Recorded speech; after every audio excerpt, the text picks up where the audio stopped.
कैसे हो प्यारे विद्यार्थियों। स्वागत है आप सभी का आपके ही अपने YouTube channel friend of student में।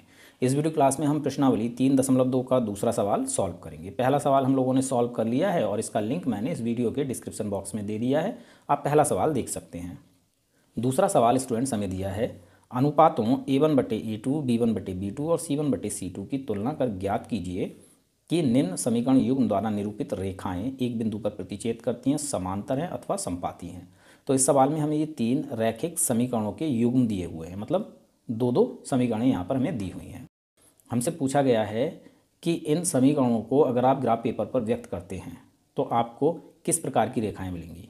एक बिंदु पर प्रतिच्छेद करती हुई रेखाएं मिलेंगी, या समांतर रेखाएं मिलेंगी, या समपाती रेखाएं मिलेंगी।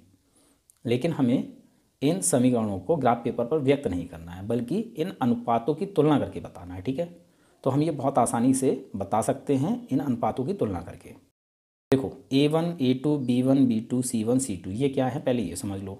फर्स्ट पार्ट में दो समीकरण हैं। ठीक है, पहली समीकरण है 5x - 4y + 8 = 0। तो यहाँ x का गुणांक है 5, तो ये हो जाएगा A1। y का गुणांक है -4, तो ये हो जाएगा B1। और अचर पद है 8, तो ये हो जाएगा C1।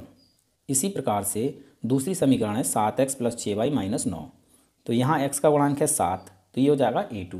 y का गुणांक है 6, तो ये हो जाएगा B2। और अचर पद है -9, तो ये हो जाएगा C2। ठीक है, तो हमें इन गुणांकों की तुलना करना है और तुलना करके बताना है कि इन रैखिक समीकरण युग्मों को अगर हम ग्राफ पेपर पर व्यक्त करते हैं तो इन युग्मों से हमें कैसी रेखाएं मिलेंगी। ठीक है, तो चलिए सवाल को सॉल्व करते हैं। सारी चीज़ें अच्छे से समझा दूंगा, सवाल आपको समझ में आ जाएगा।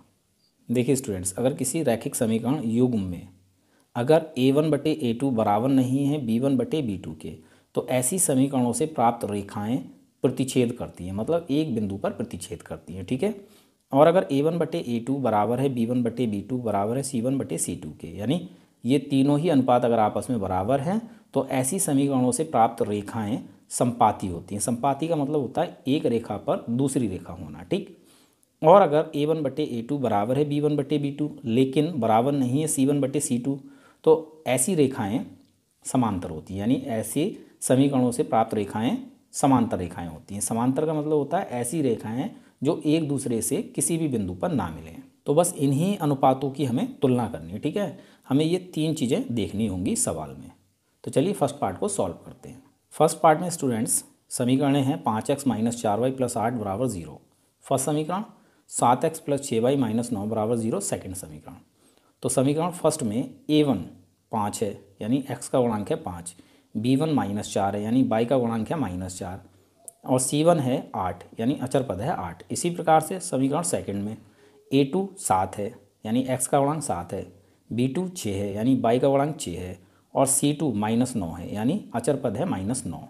अब हमें क्या करना है, इनके अनुपात बना लेने हैं, यानी A1/A2, B1/B2, C1/C2। तो A1/A2 ये हो जाएगा 5/7, क्योंकि A1 5 है और A2 7 है। ठीक है ना, तो 5/7। इसी प्रकार से B1/B2, B1/B2, B1 -4 है, B2 6 है, तो -4/6। इसी प्रकार से C1/C2, C1 8 है, C2 -9 है, तो 8/-9। ये हो जाते हैं अनुपात। अब इनकी तुलना कर लेते हैं। तो देखो A1/A2 और B1/B2, क्या ये दोनों आपस में बराबर हैं? ये है 5/7 और ये है -4/6, तो ये दोनों आपस में बराबर नहीं हैं। अब हमें आगे देखने की ज़रूरत नहीं है। तो यहाँ से हमें क्या मिला, यहाँ से हमें मिला है A1/A2 बराबर नहीं है B1/B2। ठीक है, क्योंकि A1/A2 बराबर नहीं है B1/B2, इसीलिए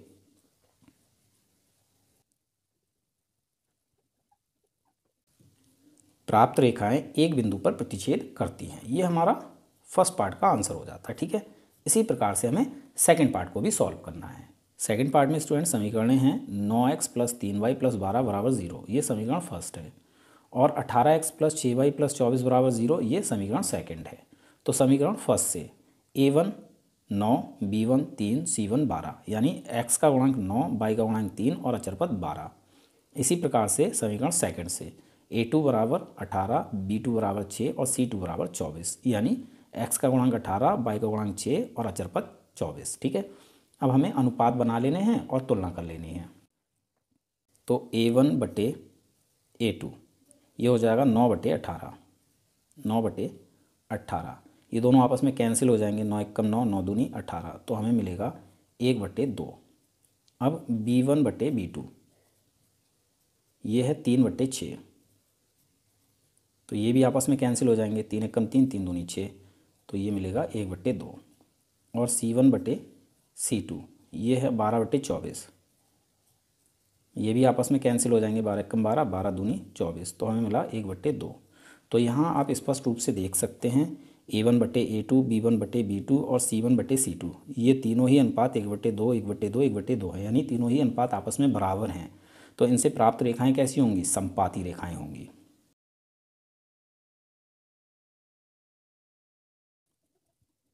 क्योंकि a1/a2 बराबर है b1/b2 बराबर है c1/c2, इसीलिए प्राप्त रेखाएं समपाती हैं। ये सेकंड पार्ट का आंसर हो जाता है। ठीक है, इसी प्रकार से थर्ड पार्ट को सॉल्व कर लेते हैं। थर्ड पार्ट में स्टूडेंट्स हमारे पास समीकरण हैं 6x - 3y + 10 = 0, समीकरण फर्स्ट, और सेकंड है 2x - y + 9 = 0। ठीक है, तो समीकरण फर्स्ट से a1 6 है, b1 -3 और c1 10 है, यानी x का गुणांक 6 है, y का गुणांक -3 है और अचर पद है 10। इसी प्रकार समीकरण सेकंड से a2 2 है, b2 -1 है और c2 9 है, यानी x का गुणांक है 2 और y का गुणांक हो जाएगा -1, क्योंकि y के साथ कोई भी संख्या नहीं है, जहाँ कुछ नहीं होता वहाँ होता है 1, तो -1 और अचर पद है 9। ठीक है, अब हम अनुपात बना लेते हैं और तुलना कर लेते हैं। तो a1/a2 बराबर हो जाएगा 6/2, 6/2 कैंसिल होगा, देखो 2 से 6 3 बार में, तो ये हो जाएगा 3/1। ठीक है ना, 2 एकम 2। और b1/b2 ये हो जाएगा -3/-1, माइनस से माइनस कैंसिल, तो ये भी हो जाता है 3/1। और फिर c1/c2 ये हो जाएगा 10/9, तो यहाँ ये कैंसिल नहीं होगा। तो यहाँ आप देख सकते हैं कि a1/a2 बराबर है b1/b2 के, लेकिन c1/c2 के बराबर नहीं है, क्योंकि a1/a2 बराबर है b1/b2। देखो a1/a2 है 3/1 और b1/b2 भी है 3/1, लेकिन c1/c2 ये है 10/9, तो ये बराबर नहीं है c1/c2। ठीक है, इसीलिए प्राप्त रेखाएं समांतर हैं। ठीक है, इन समीकरण युग्म से प्राप्त रेखाएं कैसी हैं? समांतर रेखाएं हैं। तो यहाँ हमारा थर्ड पार्ट का आंसर हो जाता है। तो उम्मीद है सवाल आपको अच्छे समझ में आ गया होगा। इस वीडियो क्लास को देखने के लिए आप सभी लोगों का बहुत बहुत धन्यवाद।